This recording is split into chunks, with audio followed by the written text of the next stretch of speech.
Tonight on the Black Channel, a paint-by-the-numbers example of everything you need to do to convict yourself. The Black Channel is live.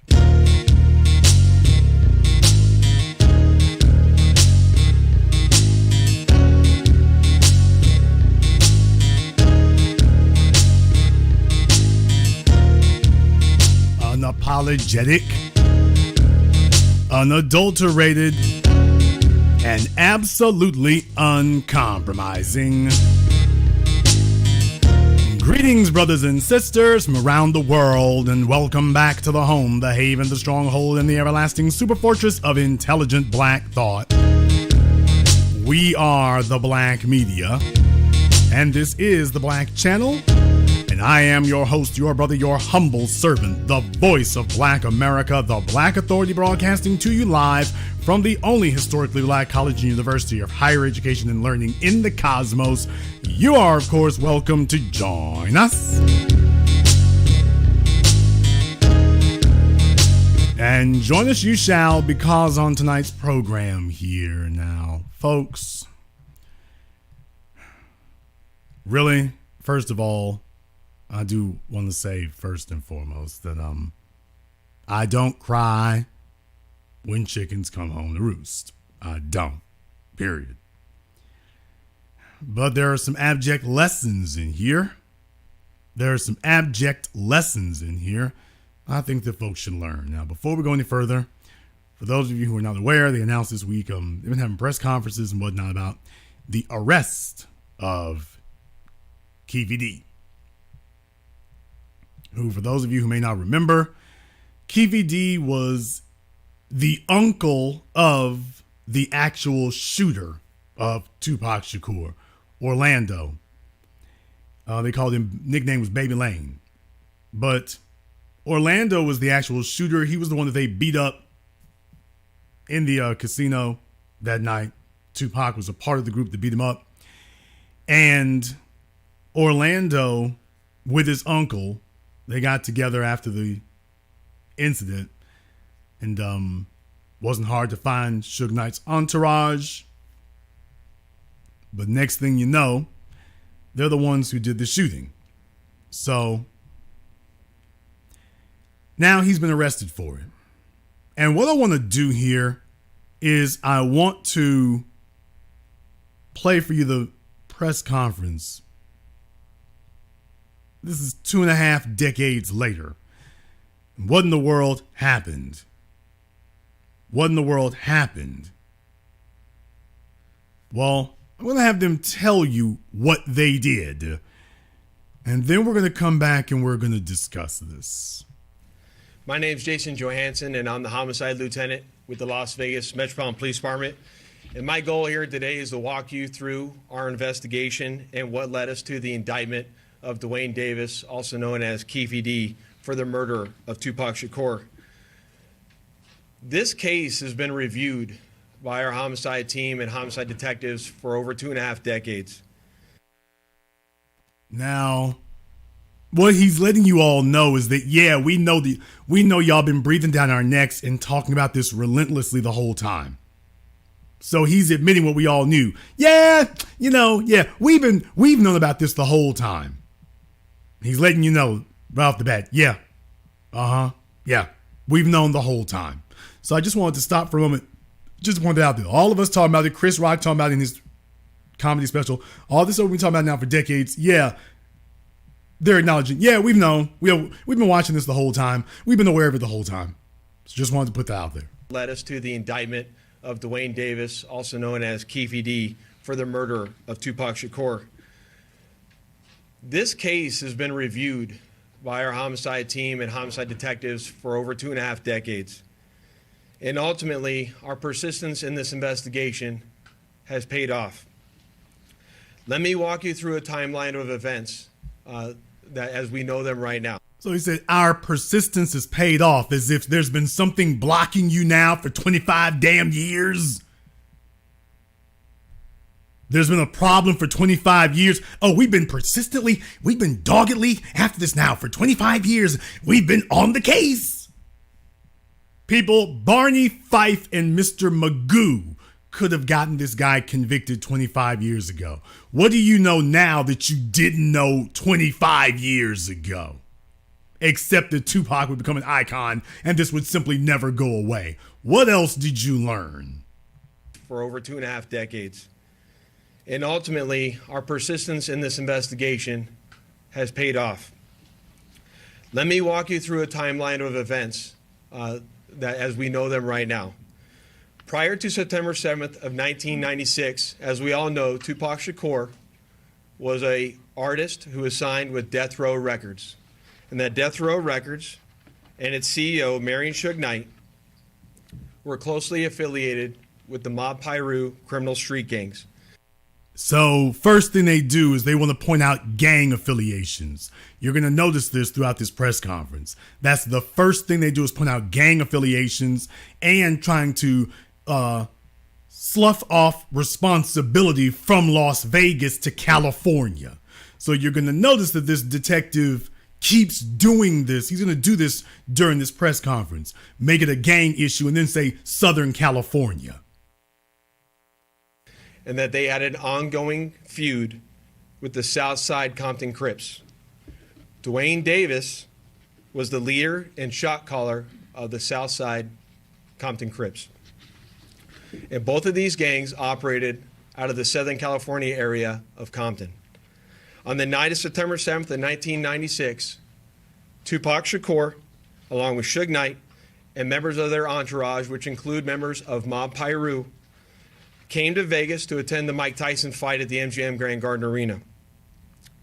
Members of the Southside Compton Crips, which included Dwayne Davis, along with his nephew Orlando Anderson, were also in attendance at the same event. As both were leaving the fight, members of Death Row Records spotted Orlando Anderson near an elevator bank inside the MGM, and at that time they began to kick and punch him near that elevator bank. I will now show you hotel security footage, as many of you have already seen, related to this incident. And on this incident, you will see Tupac Shakur, who's wearing a shiny satiny shirt, along with Marion Suge Knight, who's a large man in a brown suit, punching and kicking Orlando Anderson.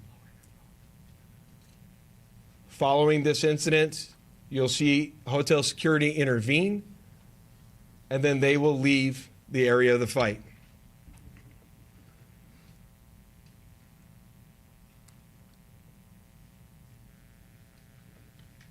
Little did anyone know that it is this incident right here that would ultimately lead to the retaliatory shooting and death of Tupac Shakur. Following this incident, Tupac and Suge Knight both left the MGM to make their way to a post-fight party, which was to occur at a local nightclub. At the same time, word had spread amongst members of the Southside Compton Crips of what had occurred inside the MGM. And then that's when Dwayne Davis began to devise a plan to obtain a firearm and retaliate against Suge Knight and Mr. Shakur for what occurred inside the hotel against Mr. Anderson. After Davis obtained a gun, he entered into a white Cadillac along with Terrence Brown, DeAndre Smith, and Orlando Anderson. Based on our investigation, this is where we know they were seated. At some point in time, as they were in the white Cadillac, Mr. Davis took the gun that he had obtained and provided it to the passengers in the rear seat of the vehicle. As they were as they were driving west on Flamingo Road near Koval, they had located the black BMW, which was driven by Suge Knight, and in the passenger seat was Tupac Shakur. And as they turned around, they pulled up near the passenger side of that vehicle and immediately began shooting at Mr. Knight and Mr. Shakur. Following that shooting, the white Cadillac fled the area southbound on Koval, and after our officers arrived on scene, Tupac was later transported to the University Medical Center, where he was treated medically and died approximately 6 days later on September 13th.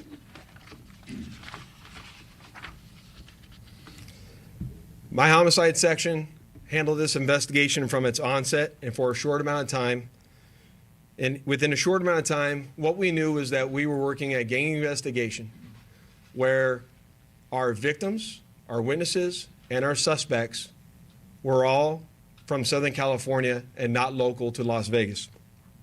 Within the first few months of the investigation, our detectives knew most of the information I just briefed you on. However, we never had the necessary evidence to bring this case forward and present it for criminal charges. As time went on, this case had been reviewed multiple times by different investigators assigned to my section, but it wasn't until 2018 that this case was reinvigorated as additional information came to light related to this homicide. Specifically, Dwayne Davis's own admissions to his involvement in this homicide investigation that he provided to numerous different media outlets. In our section, we knew at this time that this was likely our last time to take a run at this case to successfully solve this case and bring forth a criminal charge. It was at that time that this case was assigned to Cliff Mogg, a detective within my homicide section. And over the last 5 years, my section worked closely, hand in hand with the Clark County District Attorney's Office and followed a systematic investigative plan over the last 5 years.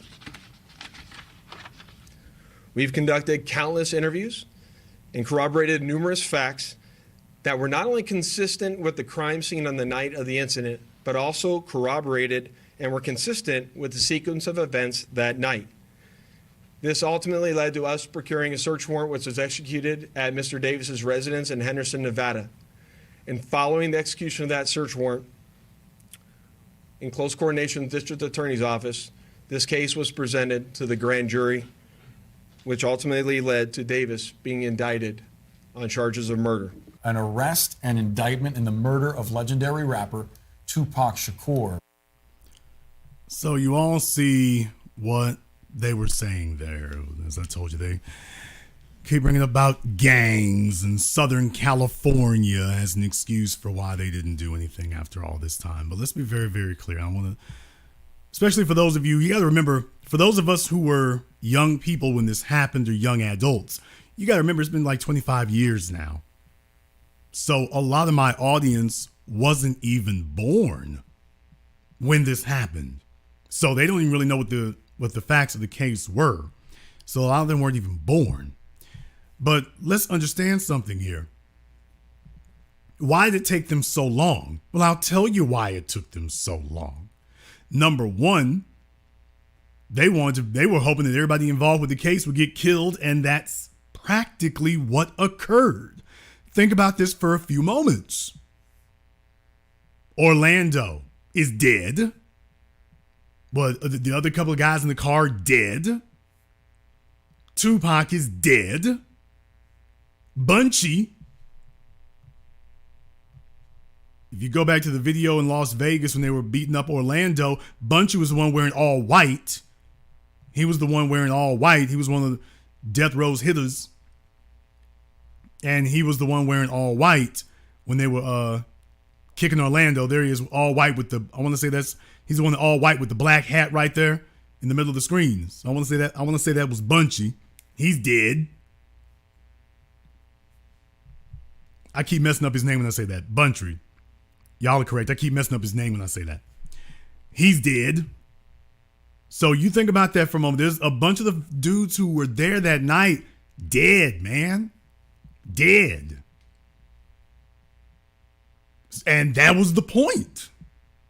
Y'all need to understand that was the point. The point was for everybody to die. The point was for the whole mess to get wiped away. That was the whole point. And that is practically what happened. Suge Knight is now in jail. Basically, he's got a life sentence, is what he's got now. Suge Knight's got basically a life sentence. So, I mean, really, everybody involved that night, that's it. They've been dealt with without the system really having to get involved. which is what they prefer. Why? Because they don't care if we get out here and shoot them up every damn weekend. They bring it up only in politics as a way of demonizing all black people, but they don't care about that, man.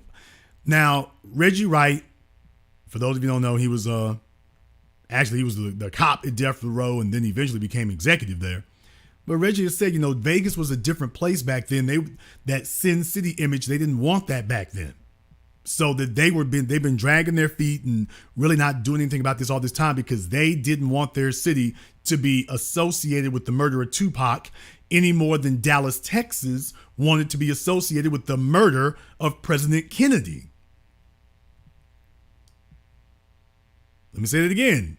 Dallas, Texas didn't want to be associated with the murder of President Kennedy, and Vegas did not want to be associated with the murder of Tupac. So as far as they were concerned, man, we don't want to deal with any of that. Let them just get out there and settle this among themselves. Think of it in those terms. Settle it amongst themselves. That this is in their minds, this is a Southern California issue. You notice he kept saying that. He keeps bringing up Southern California and gangs from Southern California. They came here from Southern California. So as far as he's still letting it be known to you, this is a Southern California issue. So we let them go back to Southern California and go settle their issues. And remember, you're dealing with Vegas. This is a mob town. So if you really do believe it couldn't get that far along, he's sitting here 25 years later and keeps bringing up Southern California. Hold on a second. If they committed the crime in your city, then this is supposed to be a Las Vegas issue. This is supposed to be a Las Vegas issue.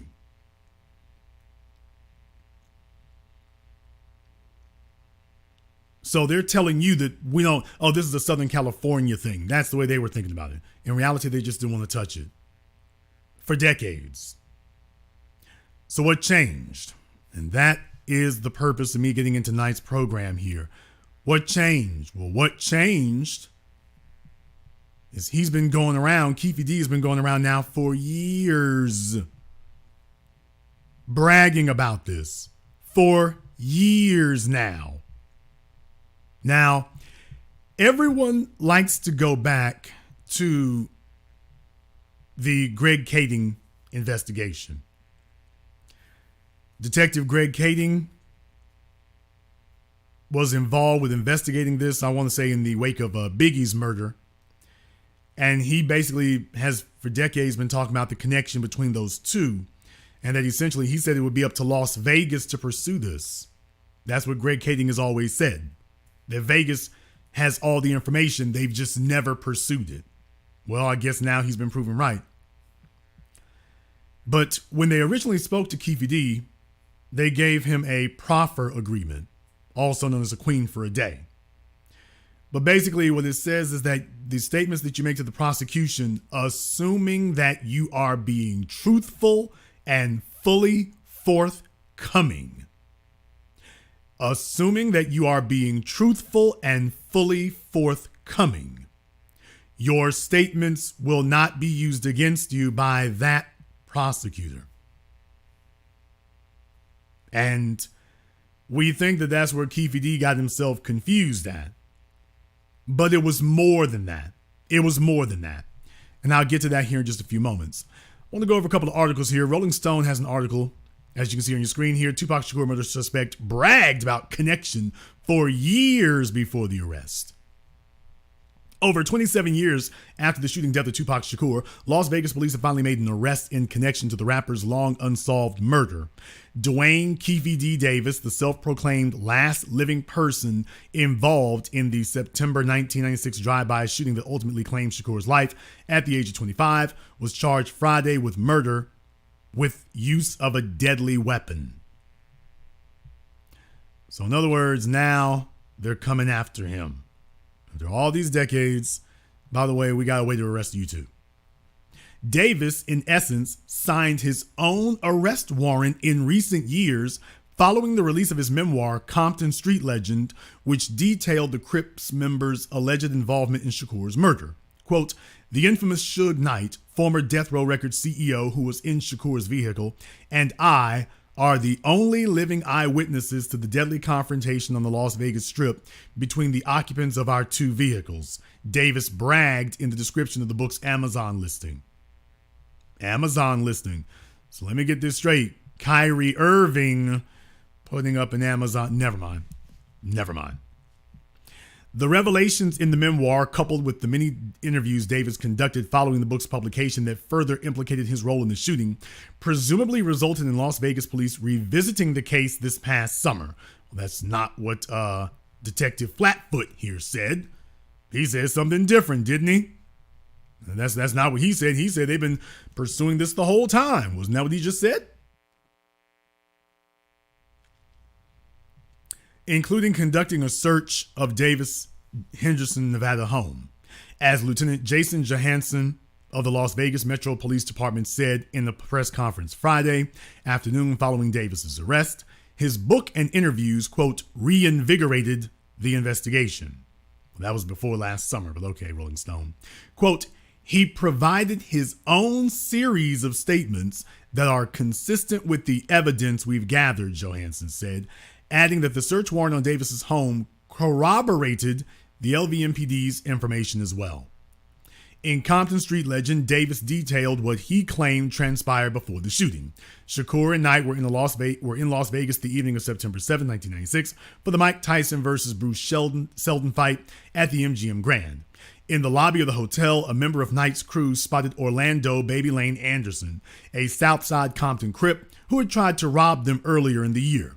Knight's crew then assaulted Anderson as captured by surveillance footage before leaving the hotel to go to a post-fight after party at Knight's Club 662 nightclub. Quote, when conversations would come up about $1 million bounty on the heads of Suge Knight and Tupac Shakur, that was business, Davis wrote in his book. But after Tupac, Suge, and them death row niggas jumped on my nephew Baby Lane, this became ominously personal. That's a big word for Keefe D, isn't it? Davis also claimed an alleged $1 million bounty on Knight and Shakur put out by Sean Combs, Puff Daddy, as motivation. Combs, years later, called the bounty rumors, quote, pure fiction and completely ridiculous. Pure fiction and completely ridiculous. That's interesting, Puffy, because Detective Greg Kading says that it's real. Detective Greg Kading, I shouldn't say necessarily about the bounty, but certainly that you were talking to Keefe D. Greg Kading, for those of you who haven't seen The Valuetainment, you can all go look it up. Detective Greg Kading, Kading. I want to say that's how it's spelled.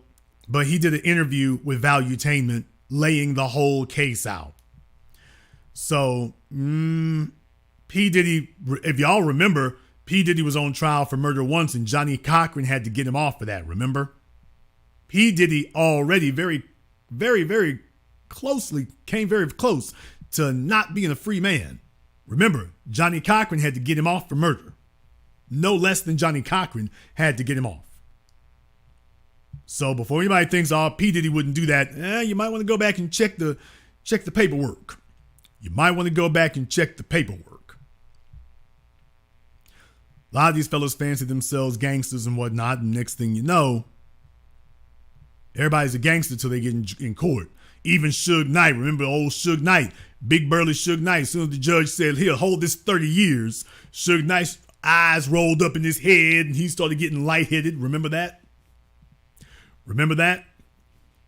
And Suge Knight, boy, biggest, hardest thing in Los Angeles. As soon as the judge said, yeah, can you hold this 3 decades for me right quick? It's kind of heavy in my hands. Can you hold this 3 decades?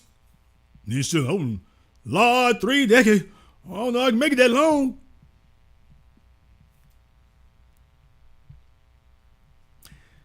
According to Davis, he and his crew waited outside Club 662, but as time passed and Shakur and Death Row didn't leave the nightclub, Davis's crew instead made a pit stop at the liquor barn on their way to another club called the Carriage House. It was on the way there that they caught sight of Shakur waving at fans out of the window of his BMW. In unison, all our heads turned. There them MFers go right there. If Pac had not been hanging out of the window, We would have never seen them, Davis wrote. Davis's white Cadillac then pulled alongside the death row caravan and the vehicle with Knight and Shakur at a red light on Las Vegas Boulevard. It was on. Tupac made an erratic move and began to reach down beneath his seat. It was the first and only time in my life that I could relate to the police command, "Keep your hands where I can see them." Instead, Pac pulled out a strap, and that's when the fireworks started. One of my guys from the back seat grabbed the Glock and started busting back. Now, that description of it, Keefe D originally said that he couldn't get the gun to work and one of the other fellas grabbed the gun from him. So his assertion at first was that he didn't do any of the actual shooting. It was somebody else who did that. Here's the problem. Keefe D didn't stop. That's the problem. It would be different if Keefe D had stopped there, but he didn't do it. That's the issue. That's the issue. Now, some of you may wonder, well, why did he keep talking? Let me go ahead and bring you to the New York Post, which has an article about this. I think it fills in some details that will dovetail off of what I'm talking about here tonight. Cops likely waited over 2 decades to arrest Tupac murder suspect Dwayne Keefe D. Davis so he would air more confessions, according to an expert. I wonder who the expert is. Police likely waited years before arresting the man who had openly discussed his involvement in Tupac Shakur's killing so he would provide a compilation of confessions, a retired detective who once investigated the shocking murder told the Post. On Friday, Las Vegas police arrested and charged with murder Dwayne Keefe D. Davis, who 5 years ago revealed in a documentary interview he was riding in a white Cadillac where a backseat shooter opened fire at Tupac's BMW in Sin City in 1996. Davis and others in the Cadillac were reportedly members of the notorious Los Angeles street gang, the Southside Compton Crips, while Tupac was affiliated with the Bloods, a rival LA gang.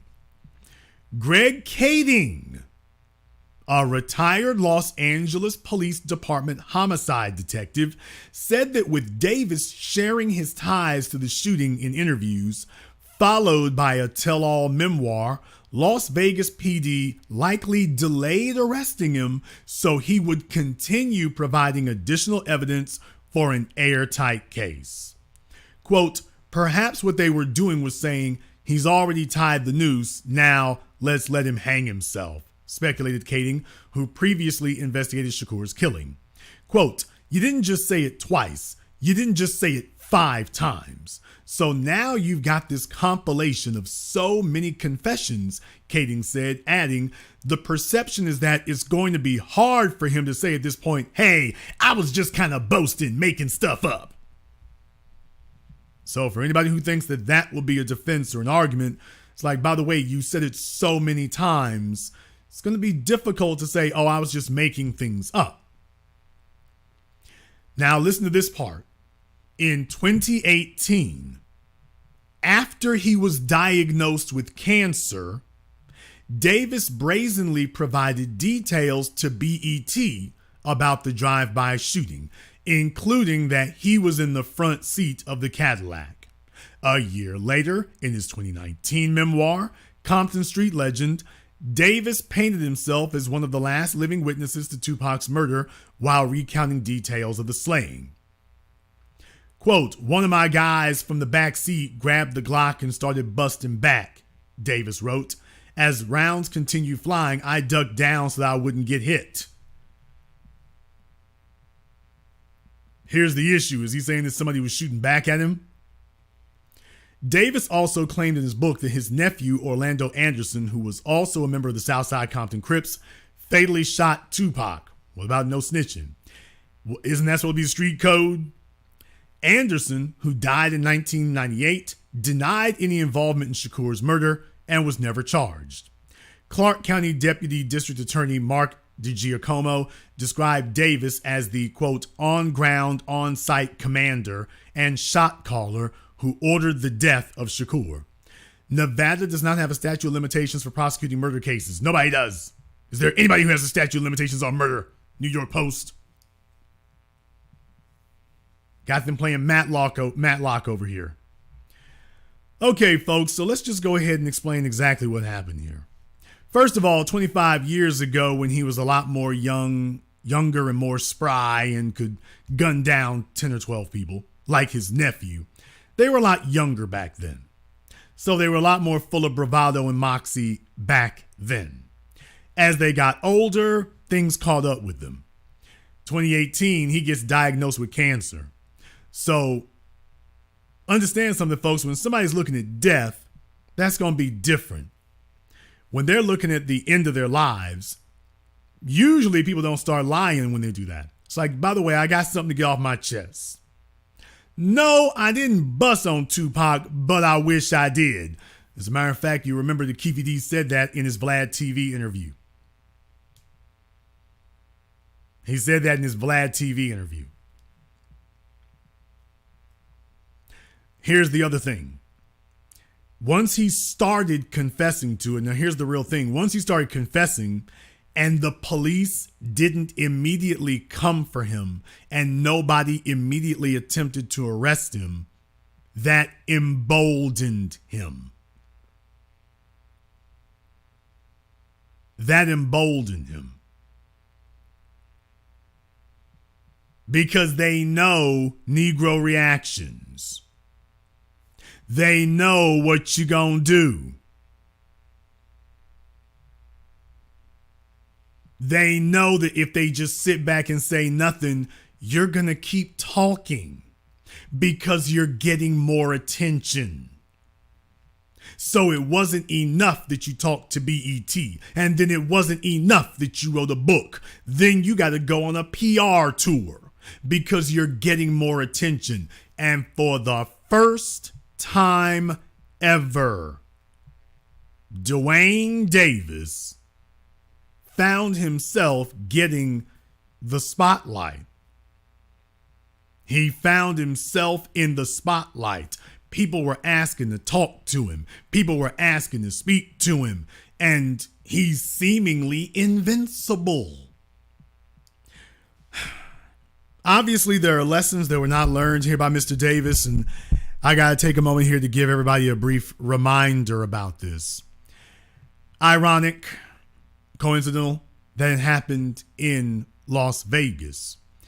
For those of you who have worked at a casino, you got casinos all over the country now, but for those of you who've worked in one, do you know how it works when they assume or think that they've got somebody stealing? How does it work when a casino thinks that they got an employee? They notice that money is missing and they think that there may be employees stealing. How do casinos treat it when that happens? Do they run in as soon as they find out that money is missing? Do they run in and go grab the folks at the cage or the front office to go arrest them? Is that what they do?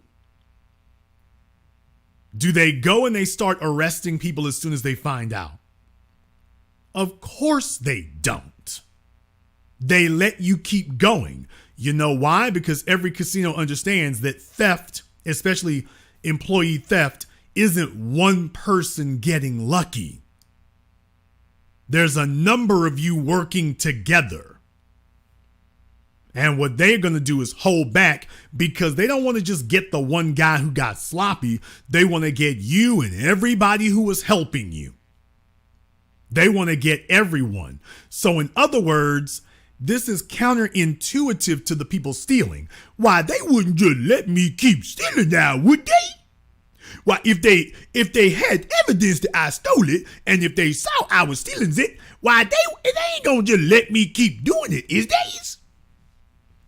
So you wind up making two fallacious, look it up. You wind up making two mistaken assumptions. Mistaken assumption number one, you are assuming that because they have evidence against you that they have to come get you right now.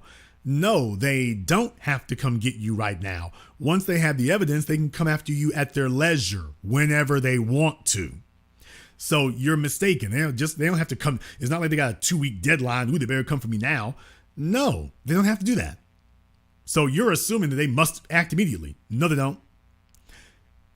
A false assumption number 2, that they're so worried about you stealing from them that they want to stop you from stealing from them as quickly as possible.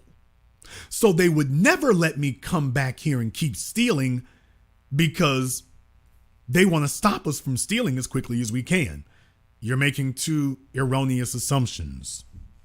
That's the way you think about it, but that is not the way that they think about it at all.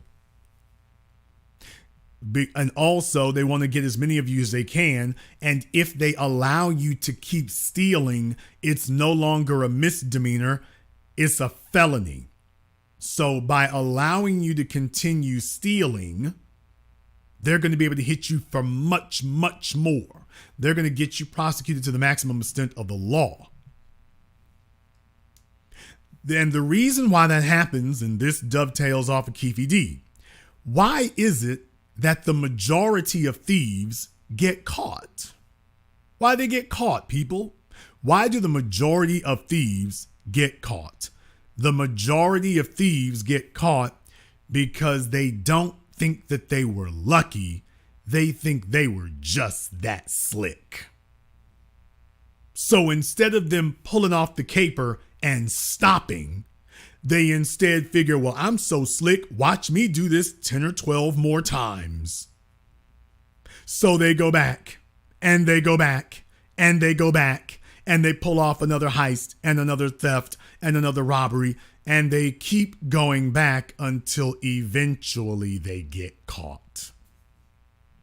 And by the time they get caught, now the prosecutor comes in with a damn filing cabinet full of evidence of all your repeated crimes.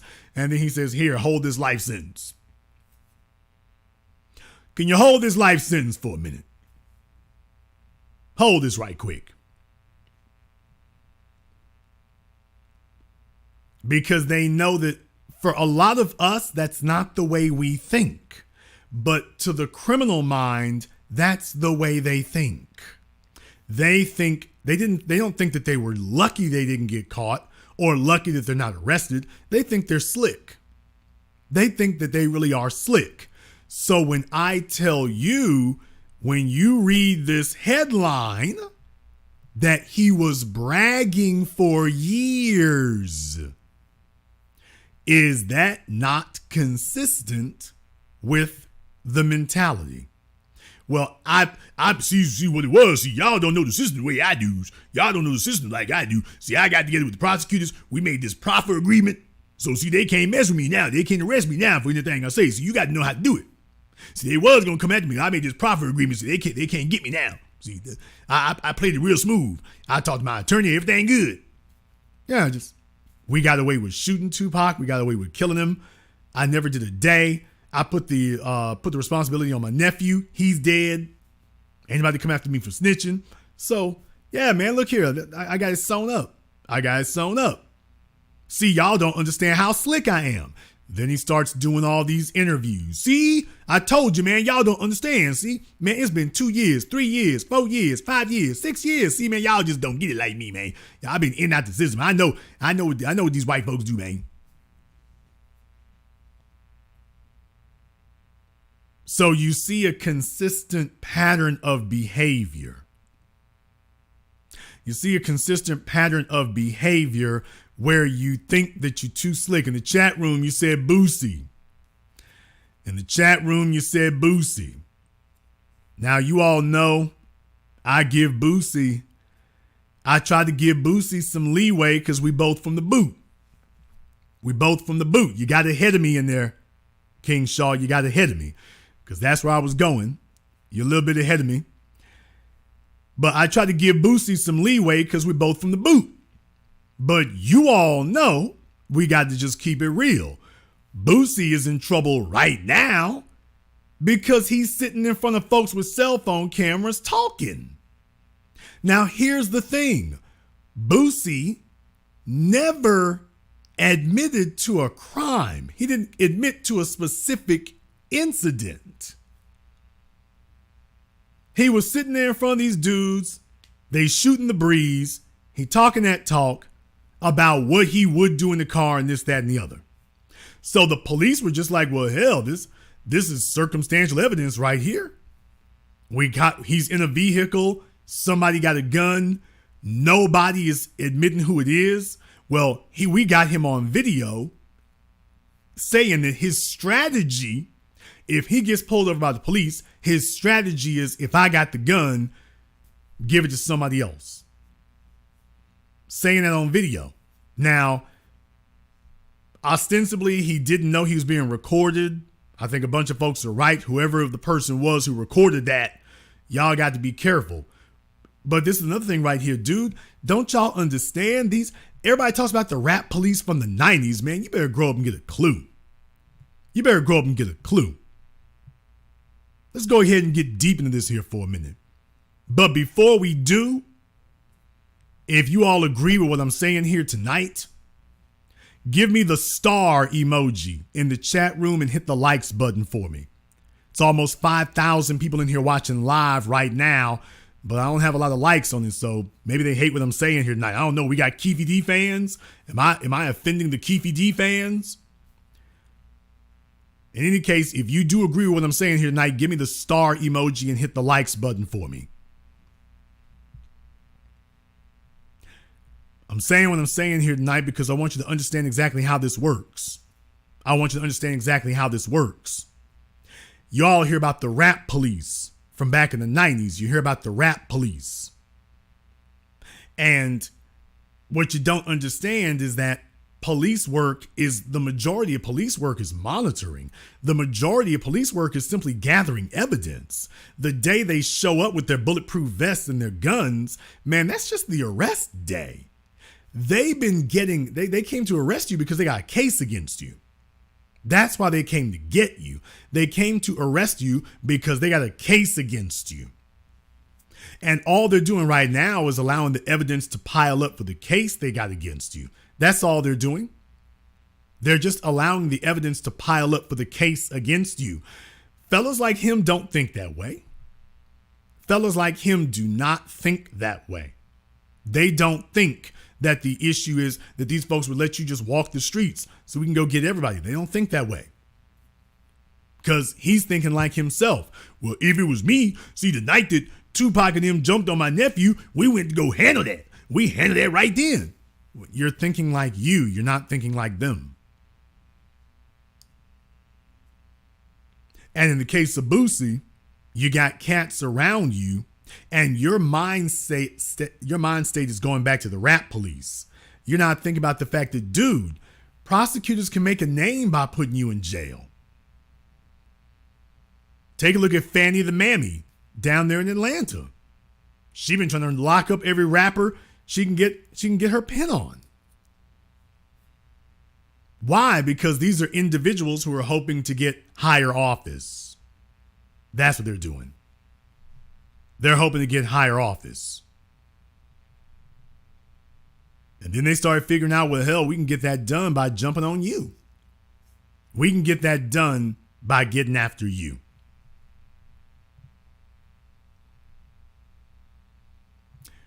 What I'm going to do, though, I'm going to take a very brief commercial, non-commercial break. When I come back, I'm going to talk about this in just a few moments here. Although I will say I am monitoring my likes here for a moment. So apparently I got a lot of Keefe D fans listening. So they're rather offended by what I'm saying here tonight. But I'm not going to change what I'm saying. In any case here, I do want to thank everyone who has contributed to support tonight's program on PayPal, CashApp, Super Chat, Venmo, my man Black Voltron. Thank you very much for your support tonight, brother. We appreciate that as always.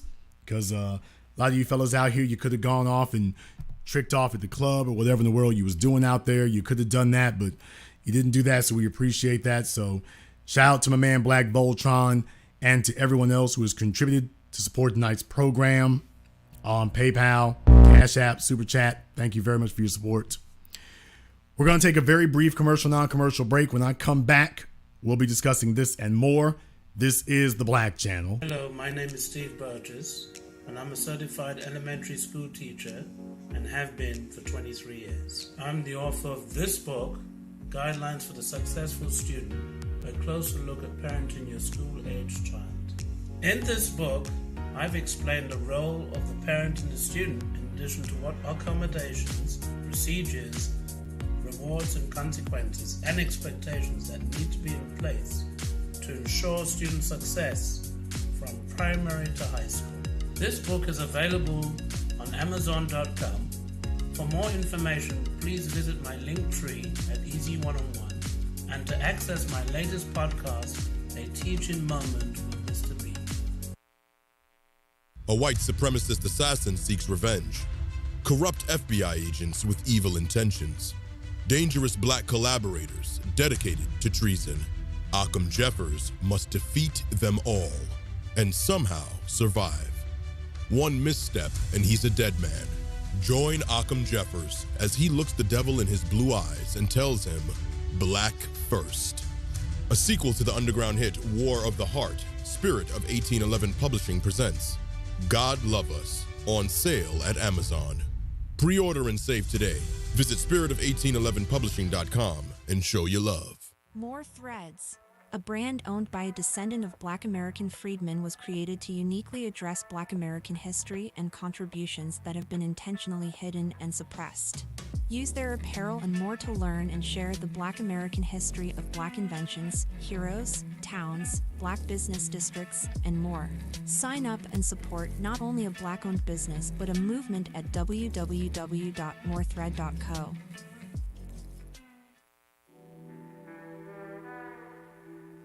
Order yours today to experience all the benefits of Ash Kickin' natural body butter. With skin so smooth and soft, you'll thank us for it. Shop Ash Kickin' online. That's ASHKICKIN.com.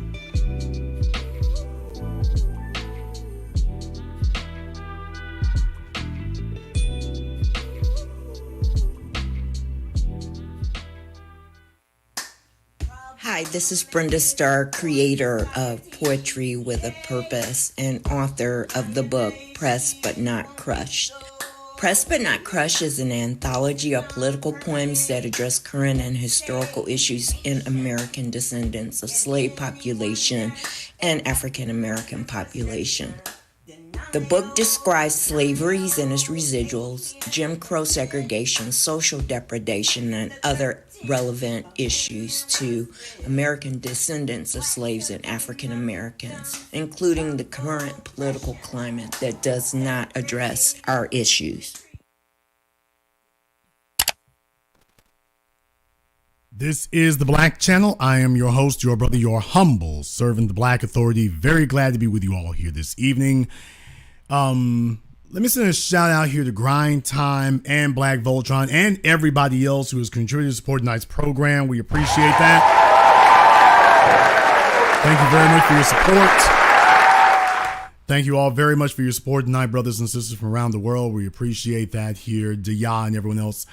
Brief aside here, I actually made a mistake tonight. As I said, we're moving back over to our main YouTube channel, The Black Authority, so I'm kicking that one back off.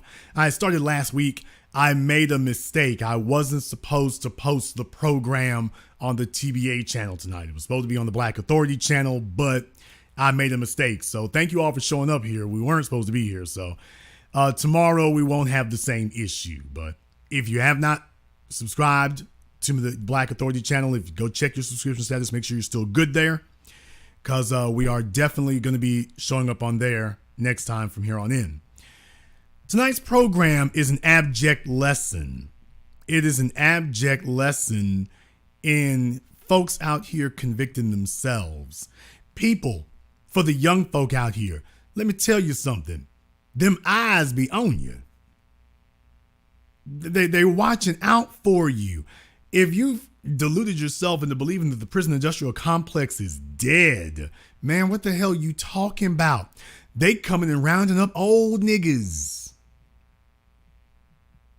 Keefe D was probably sitting there saying, man, ain't they gonna let me just have cancer and die in peace? Oh, no. We got chemotherapy in the state prison.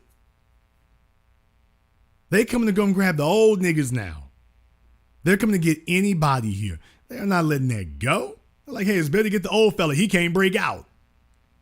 We've been waiting decades to get you. And that's the other thing. When you commit a crime that's serious enough, they don't have to come get you now. Dude, they can come pick you up today, next year, hell, next decade. There's no rush. People, think about this for a few moments. What was the rush to go get Keefe D? It wasn't like all the evidence wasn't there already. We can go pick him up anytime we want to. What's the rush? Any day that we get bored, we can go grab him. Any day. They let him write books. They let him write memoirs. They let him just do it all. They let him do it all. And I want you to understand, that's the way they're thinking, man. Hell, is the same prosecutor even there? So this is just a wake-up call to everybody else. By the way, we can come for you anytime we want to. Anytime.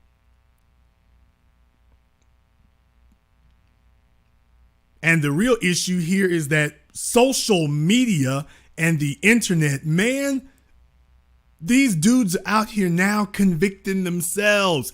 Y'all know this Keefe D, every time you turn around, he kept talking about the G code. When they ask him, well, I gotta keep with the G code. I gotta stick by the G code. The G code is you don't go talking. The G code is if you beat the charge, or at least if you think you did, or even if you didn't, you're supposed to say nothing. You're supposed to say nothing. Instead, he's out there giving interviews. He's doing tell-alls. He's writing books. And everybody talks about DJ Vlad, but folks, he was talking on more than just DJ Vlad. He didn't just talk to Vlad. He didn't just talk to Vlad. Now, the other thing is, you know, Vlad will pay people. So when folks are out here and their funds are running low,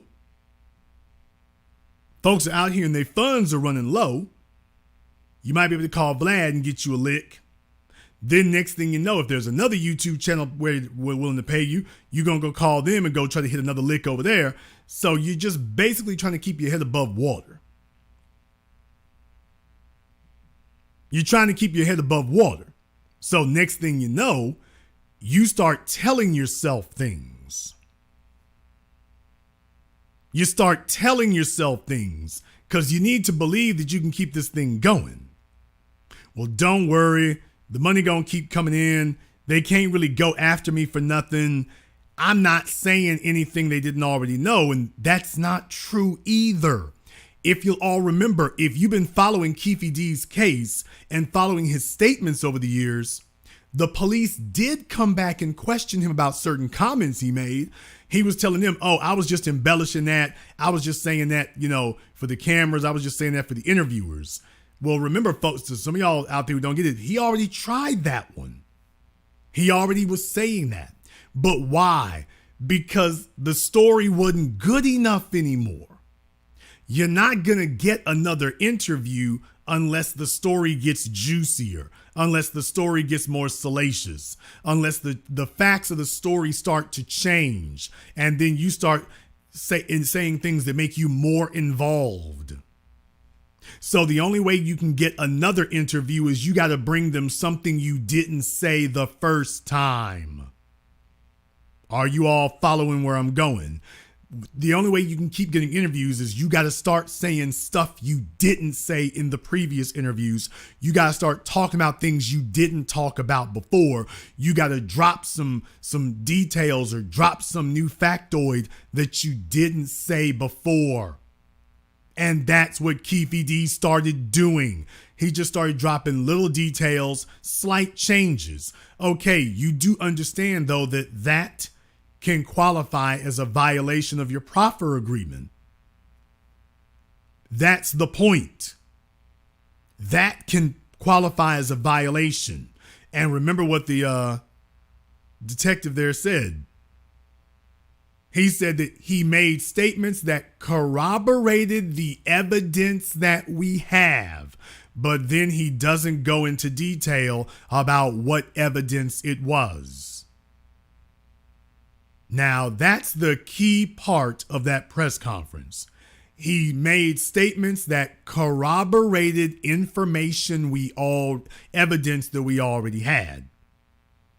So they were waiting for you to say things, and probably to say new things that are just enough of changing the facts that now we can go after you. And oh yeah, it lines up perfectly with the evidence we already have.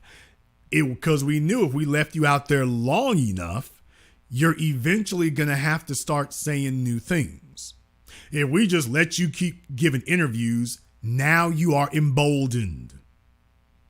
Now you'll keep talking. And eventually you're going to say 2 or 3 or 4 things, and we're going to go ahead and tie those all together. And next thing you know, we got you indicted. We got you indicted. But make no doubt about it, it was to get attention. It was to get shine. And I don't mean to go in on Boosie. Y'all know those of us from the boot, we got to stick together. But I got to tell the truth about that. Boosie got caught up in that too. Boosie got caught up in this Vlad TV. I'm interviewed and everybody saw my interview here, and he got caught up in that. So now you get to a point where you're standing around with a bunch of folks and you're used to having attention on you. You're not okay just being famous or being known. Now you're demanding, when you're in front of folks, you start saying things you're not supposed to say. Let me tell y'all something. What Boosie said about the gun, that might be okay with your chick that you've been with for a decade, and even then, only certain ones of them, I wouldn't be volunteering that kind of information. That might be okay with 1 or 2 of your family members. You don't have 12 or 13 niggas standing around you, and you sitting up here saying this. You got 12 or 13 dudes in a damn cipher standing around you, and you sitting up here telling them these dudes, yeah, man, when I'm in the car, this is what I do.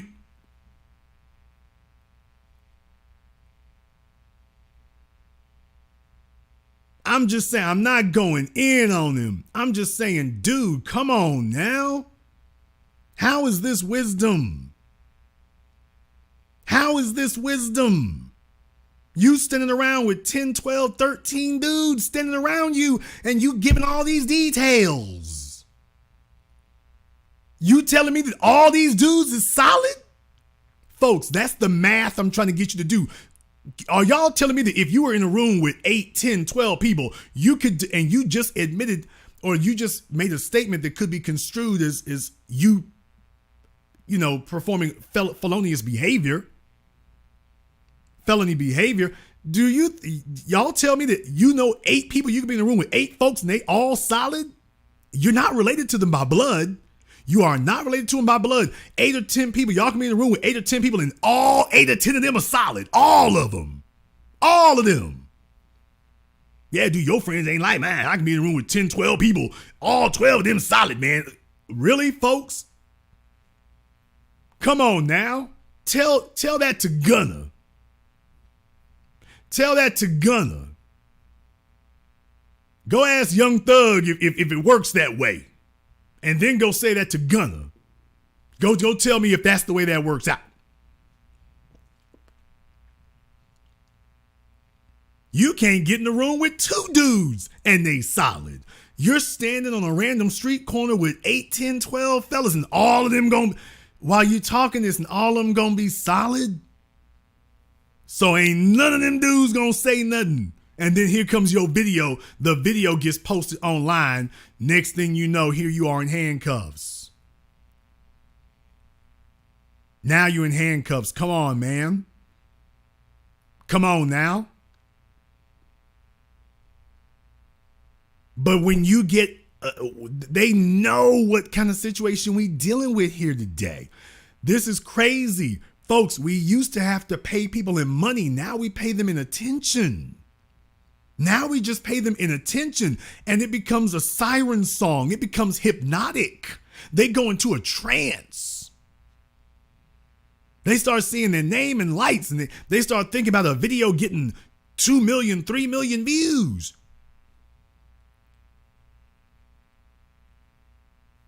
And then you got some old dude like Keefe D and he get out there somewhere. He goes walking through Publix or Trader Joe's. Some little old white woman, you're Keefe D. No, folks, I'm not joking. I'm not kidding. Y'all remember, Mob James said that, remember? Don't believe me. Mob James said that. Was speaking of Buntry, Mob James said that on DJ Vlad. They keep going back to Vlad. Mob James said that over there, remember? He said that, you know, ever since he did those interviews with DJ Vlad, things blew up for him. He said he'd go to places and make appearances. He said this little old white lady is talking about, oh, you Mob James. He said, little white women, you're Mob James. And what I'm saying is, come on now, a lot of these fellas, they think they gonna get the Sammy the Bull treatment. See, it's a bunch of mafiosos on YouTube and, you know, what's his name, Michael Francis and Sammy the Bull is on here and stuff. It's a lot of them, man. They're on YouTube and they're trying to make a few extra dollars and keep out the pen. So they sit up here on YouTube and you hearing them, like in the case of Sammy the Bull is, I mean, admitting to murder after murder after murder. And he's not the only one. So then the black fellas see this and they're like, well, hell, I want to get in on that. Like if Sammy the Bull can admit to catching dozens of bodies and got a YouTube channel with millions of views and he goes out in public and folks are getting autographs, why come I can't get that for killing Tupac? Why can't I get that? So next thing you know, you out here trying to do the same thing you saw the white dudes doing. You saw the white dudes get a YouTube channel, do interviews, write books detailing all their crimes. And you saying, well, hell, I can do that. I can do that. Hell, I got somebody more relevant. We killed Tupac. Okay. So what I'm saying is they watch those things and they see those things.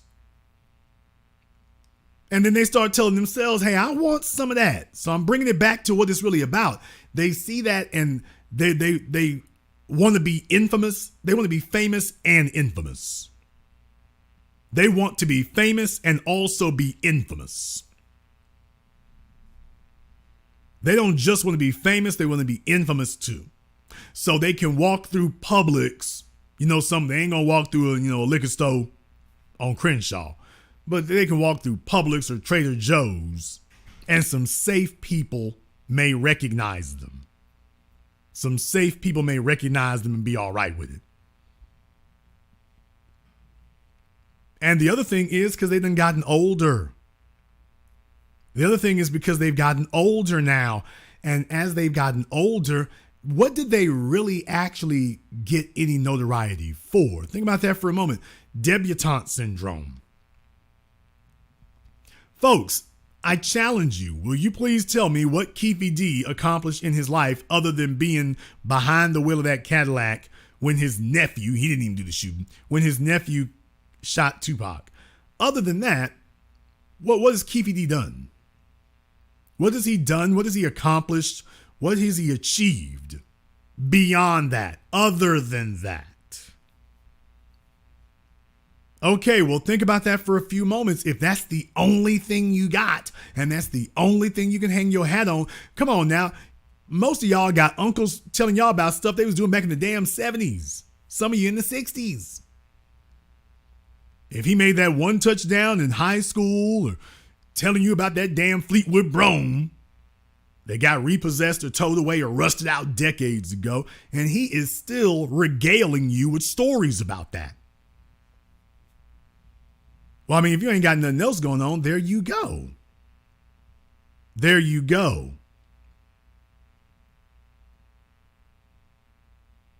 So I just want you to understand what fuels that and what causes that. And now these folk are like, man, we ain't got to do nothing. Social media gonna do it for us. Folks, you got people out here, I mean, literally writing their own indictments. They're writing their own indictments on social media. This is decades after we told these rappers, stop detailing your damn crimes in your songs. You want to know about a diabolical system? A diabolical system is one where they will pay you millions of dollars to write an album where you confess to crimes that will get you locked up or executed. That's a diabolical system. They are willing to just sit there and let you talk and talk and talk. Yeah, we know what you're doing. We're just going to let you sit there and blab on. And we're going to pay you. And you know what? We'll even give it a name.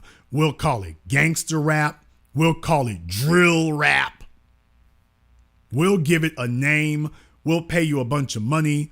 Leor Cohen will be in charge of it on YouTube. We'll do all of that right there. We'll pay you a bunch of money in here because you see, they want to impress white kids.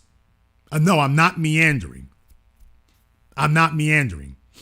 They want to impress white kids. Y'all do know that's what the drill rappers do. There's like a couple of white kids out there who come from these rich families, as a matter of fact, and they just making drill music and it's really just satire. But the real drill rappers can't wait to get them around.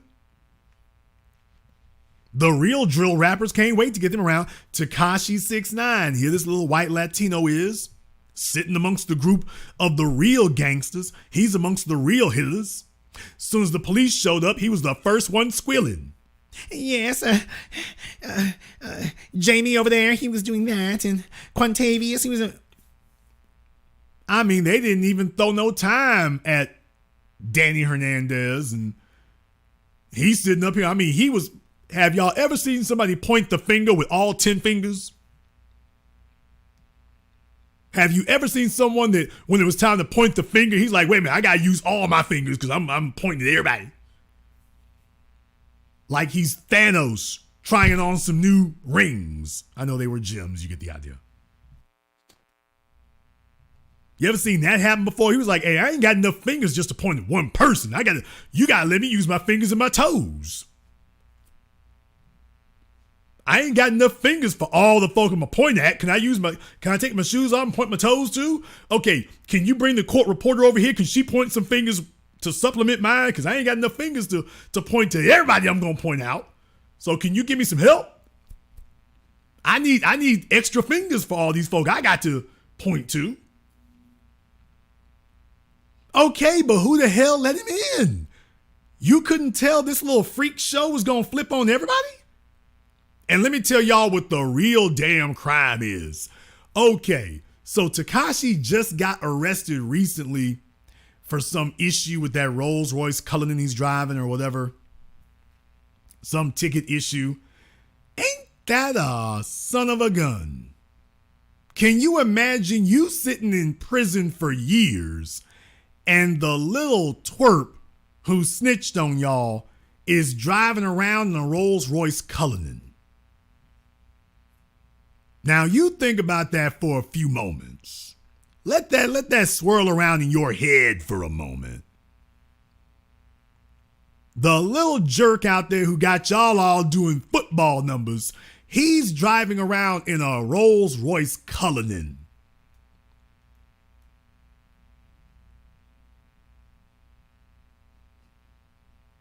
You sitting up here negotiating for some Jell-O and some ramen noodles, and he's out there in a Rolls Royce Cullinan that you helped him to get.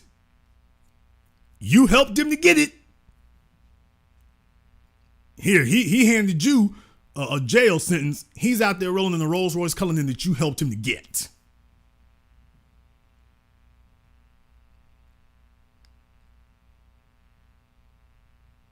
Now when you sit up here and you got your drill rappers and y'all, they letting folks, the agents used to have to sneak in. Now they letting them bastards in through the front door.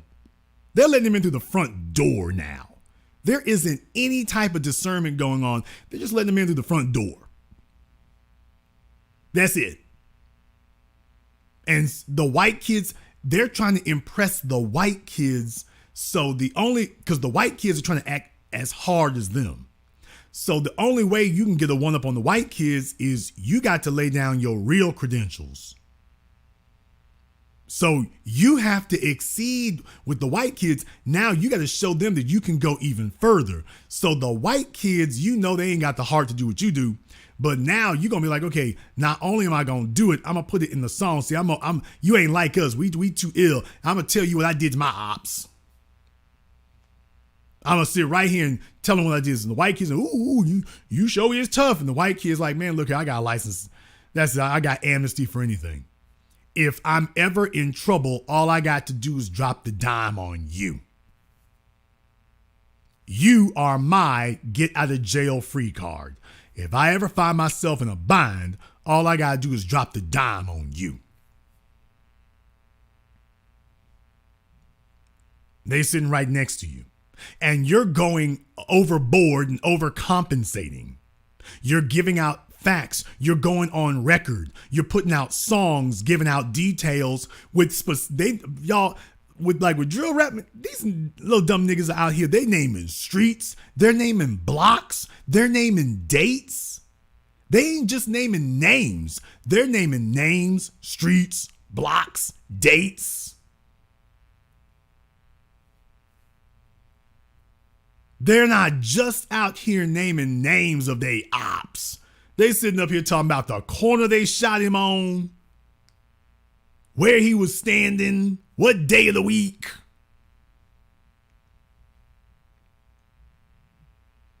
I mean, the damn court reporter just sitting there. Can you repeat his last name one more time? It was Johnson, is that a J-H-O-N or J-O-H-N?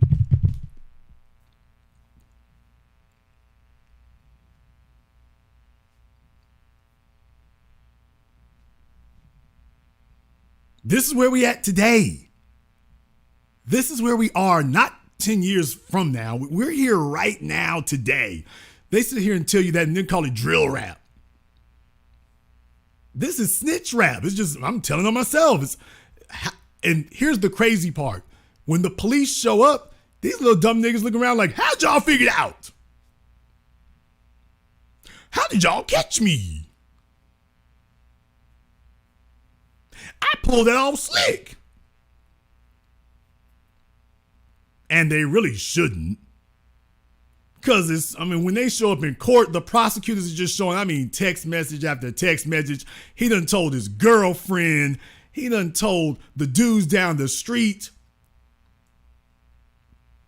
I forget which case it was, but it was one case in particular. This little fella sends out like a damn text blast. He literally, after they shot the fella, he literally sends out a text blast. He sends it to 10 people. Talking about got him. I'm trying to remember exactly what the words were. I don't mean to keep saying but it was along the lines of got him. Yeah, we got him. He sends out a text blast to 10 people. Got him. And I'm like, you don't think that text message is going to come with a life sentence? Who is raising these little dumb bastards? You don't think that text message is going to come with a life sentence?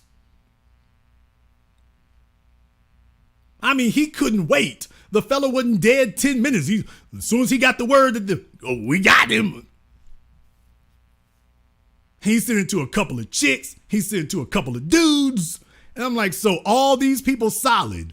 And even if they were, nigga, AT&T is not your partner.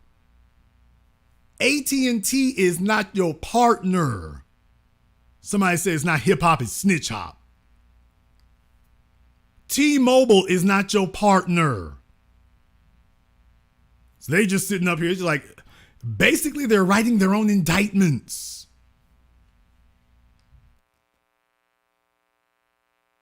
It used to be the cats were smart enough to get off the phone and not be talking to somebody after they committed a crime. Now, just as soon as they commit one, they... Right there, I mean, they giving you the blow by blow. At 8:58, we are coming up the block. At 9:03, we will be in front of his house. At 9:04, we will begin discharging rounds. Hopefully, we will kill him and that other little chick behind him. At 9:06, we were down the street. 9:15, we are ditching the assailant cars. Oh, but it ain't official, folks. This is how far gone we are. Oh, but it ain't official if I don't post it on my TikTok. And yes, I'm sure you all know there's some drill rappers that they went to TikTok right after they pulled off the shooting. They didn't even have the good sense to just go home. They committed the crime and then straight to TikTok. Ooh, this'll get 1 million views. Well, you are correct. Unfortunately, one of the people watching is the prosecutor. Yes, there are 1 million people who saw that video. 3 of them are detectives. 2 of them are prosecutors. Among that 1 million people, by the way, there's a couple of prosecutors and detectives in there. You should know this. I think somebody should let you know that, by the way, they're part of your fan base too. Wouldn't that be a damn shame? Y'all, wouldn't it be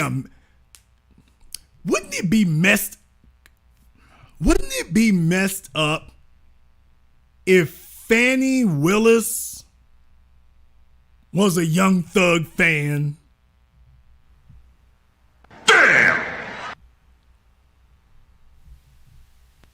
Wouldn't that be messed up, y'all? If it turns out that Fannie Willis is a Young Thug fan, wouldn't that be a damn shame? Like if you look through her playlist, on her phone and you saw like 5-6 songs from Young Thug, wouldn't that be a damn shame? Because we know that Kamala Harris was a prosecutor and a rap fan. Now we know that she was a prosecutor and allegedly a rap fan. Ain't that a damn shame? Wouldn't that be something if the prosecutor, and I loved your song back.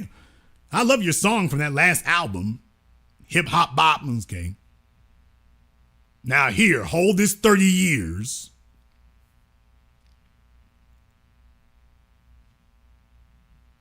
And what I'm saying here is that, yeah, you sitting up here making songs and you're confessing to it. And the person who's going to prosecute you might be in the damn audience. They might be in the audience sitting there listening to you and be like, boy, I'm gonna I know everything I need to do to prosecute them. And away we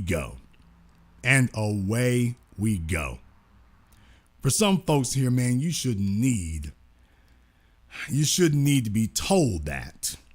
So I'm just telling you, a lot of these old dudes out there, not just old, some of these younger fellas, man, they got them addicted to attention.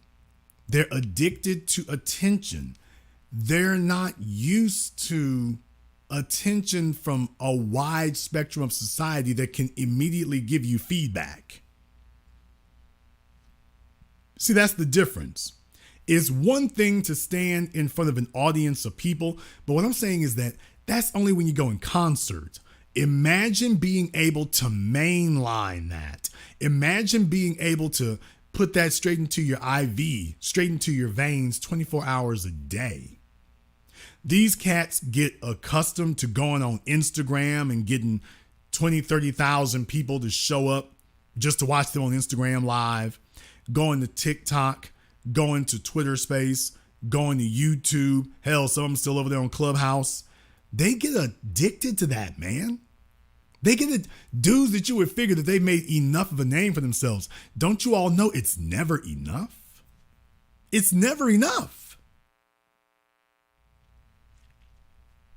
Why do you think it is that your biggest celebrities being famous and a drug habit go hand in hand. Why do you think that is? Because it's never enough. And as soon as they start losing altitude and start losing notoriety, man, it drives them crazy. So once you get used to getting attention and people telling you you're the man or you're the woman, once you get used to that and accustomed to that, and that just becomes the way you live, man, you really do start believing that. You start believing it, and then eventually you need it. Okay, but here's the problem. The story you used to tell is no longer good enough. It's like having a bunch of little children around you saying, hey, Uncle Mike, tell me that story again about the time you killed that guy. Only now your nieces and nephews have brought over some new kids. So now they brought over some new kids, and now you don't feel that the story is good enough the way you told it. Now we got to add more to it. Next thing, so you see how the story creeps after that. Now you're like Boosie and you're sitting in a circle full of 12, 13 dudes, and it's time to be quiet, but you've gotten accustomed to story hour. You've gotten accustomed to damn me story hour now. You've gotten used to the idea that people are and should be giving you attention. And then the amount of attention you used to get is no longer enough because now you're competing against the others. There's other people on TikTok, other people on Instagram, other people on Snapchat. Now you're competing against them. I need to get more numbers. The amount of numbers I got before, not enough. I need to get more. Don't you all see? Well, that means the story you told before will not be enough. Everybody heard that one. So you see, you're not going to get any new numbers unless you give them a reason to listen to this new one. Now you need to say more. Now you got to say more. It's never enough. However, you might disagree. Therefore, the telephone lines are now open. The number is 646-787-1933. That's 646-787-1933. Your personal access code to the Blackest radio program in existence, the only one of its kind on planet Earth today. As always, you are welcome to join us. Want to send a big shout out here to my man, Tommy Felix. Thank you very much for your support here in the Super Chat. We appreciate that. Also to Sir Shai and everyone else who has contributed to tonight's program. Thank you to everyone who has done that. We appreciate that. I'm going to open up the phone lines here. We won't be on terribly long here tonight, but of course I want to give you an opportunity to weigh in on this if you so choose, and if not, that's perfectly fine as well. We're talking tonight about folks convicting themselves. And folks, it used to be that they had to sit up here in the first 48. They had to bring you in, get you some cigarettes and a burger. Folks, today, all they got to do is get you a TikTok account. All they got to do is get you a TikTok account and an interview on DJ Vlad. And you're going to tell them everywhere. You're going to tell them everything. You're going to tell them where every clue is. You're going to give them every detail. Remember what I taught you all. I taught you all this a decade and a half ago. Don't you know these folks know this? I told you all a decade and a half ago. If you want to know what a black person really thinks, if you want to know what they really believe, just sit them down and let a white person ask them the questions. And they'll tell you everything you want to know. Remember, the majority of what the police were going after was the DJ Vlad interview, because they understood. You put these kind of folk in front of white people and they'll tell them whatever they want to know. They will say everything. Everything. Now you got more folk out here competing with them to get them to do more. So basically, they're trying to soak up as much attention as they can before they get sent to the big house. This is where we are today. However, you might disagree. Therefore, the telephone line is now open. The number is 646-787-1933. That's 646-787-1933. Your personal access code to the Black Channel. Let me go ahead and get caller from area code 646. You're on live with the Black Channel. What's your name? Where are you calling from? All right, Onan from Queens. Okay, I am messing up over here right now. Onan is from Queens over there. Boy, I got him messed up in the game. Give me just a moment here, Onan. Let me get things straightened out here. I kind of got the audio a little bit janky on him right now, so I want to see if I can get that straightened out, because otherwise it's going to sound like he's calling in from Mars. I was seeing that number before. All right, let's go ahead and try this again. All right, let's try that one more time. Okay, Onan from Queens, I think we got you straightened out this time. What's on your mind?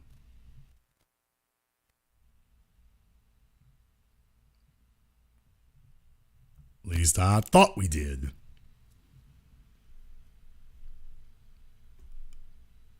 Okay, he's probably going to tell me he doesn't hear me this time.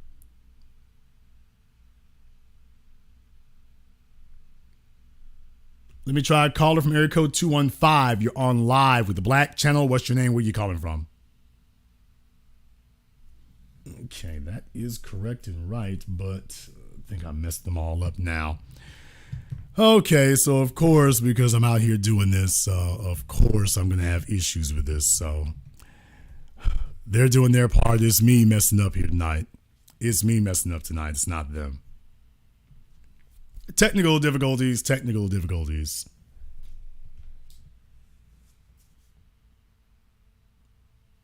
Caller from 215, are you hearing us? Okay. We were here. Well, I don't know why in the world it's not playing you there. You should be able to hear. I should be able to hear you, but for some reason I'm not when I'm plugging you up. So.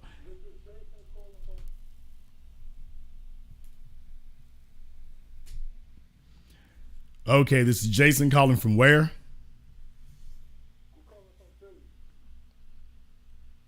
All right, Jason from Philly. Let me see. He is from Philadelphia. All right, what's on your mind, Jason? I'm not going to leave him on there for too long. Oh, no. Tupac tried to give him out on the, he said, I don't believe Keefe D did it. I believe the government's behind my son's murder. And guess what Keefe D did? Came back on, the guy asked him, well, what do you think about what Tupac's father said? Man, they always talking that government conspiracy stuff. Ain't no conspiracy. I know, I was there, I did it. And I was like, what? He gave you an out and you didn't even take it. No, he couldn't take it. He couldn't take it. It was a competition for attention. It was a competition to be heard. So, no, he couldn't take it. He said, no, I can't do it. I can't hear you. But I hope you heard what I said. That's all I have to say. We heard what you said here, caller. Thank you very much for giving us a call tonight. We appreciate that. Having technical difficulties here, like I say, it's usually not doing that, but now it's messing up on him. But yeah, he's right. Even when they tried to get him off of there, it didn't work. As soon as they said, nope, I don't think he did it. Of course I did it. Don't you understand? I need more clicks and views. Of course I did it. What do you mean I didn't do it? Of course I did. And it becomes that. That's literally what you have today. It literally is, even if you do try to let him off the hook, we ain't trying to have it. Now think about that for a few moments. The man shows up and says, no, we don't believe you did it. Of course I did. I was right there. I did it. Okay. Glad to hear that. Because do you think he's saying it tonight?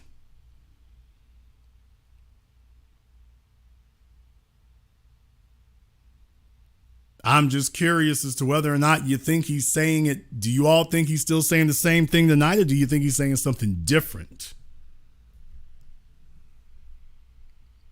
Because I don't think he is. I think next he's going to be saying, no, I didn't have nothing to do with it, and I wasn't involved in any of that. Can I get my authorized medicine? That's what he's going to be saying. So the lesson here, folks, is that clout is a hell of a drug. Attention is a hell of a drug. It's more addictive, more diabolical than crack, cocaine, heroin, fentanyl, you name it. Addiction to attention will kill you. Folks are out here now, taking penitentiary chances just for a few moments of shine in front of a bunch of folk who can't do anything for you. That's the real issue. You're doing it in front of a bunch of people who can't even do anything for you. It'd be different if they could actually do something for you, but they can't. The folks you're showing out for can't actually do anything for you. It'd be different if you were doing it for some folks who actually do something for you, but these guys, what the hell are they going to do for you? Well, apparently what they'll do for you is help you catch this life sentence. Or whatever they're going to throw at you.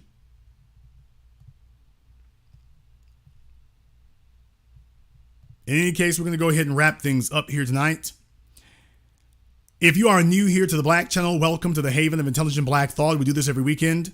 Click that red subscribe button. Click that yellow notification bell. Join us each and every time that we're here. If you haven't been to our website, blackchannelfilms.com, you want to go and check out our groundbreaking best-selling documentary work, 7 a.m., Gentrified, Race War, all available on DVD and streaming. Go to blackchannelfilms.com. That is blackchannelfilms.com. I want to thank everyone who has contributed to support tonight's program on PayPal, CashApp, Super Chat, or Venmo. Thank you to all of you who tuned in live or recorded. Thank you for liking, subscribing, and sharing. And this concludes tonight's broadcast of the Black Channel. I am your host, your brother, your humble servant, the Black Authority. And until next time, my brothers and my sisters from around the world, remember, black is the future, and the future is uncompromising.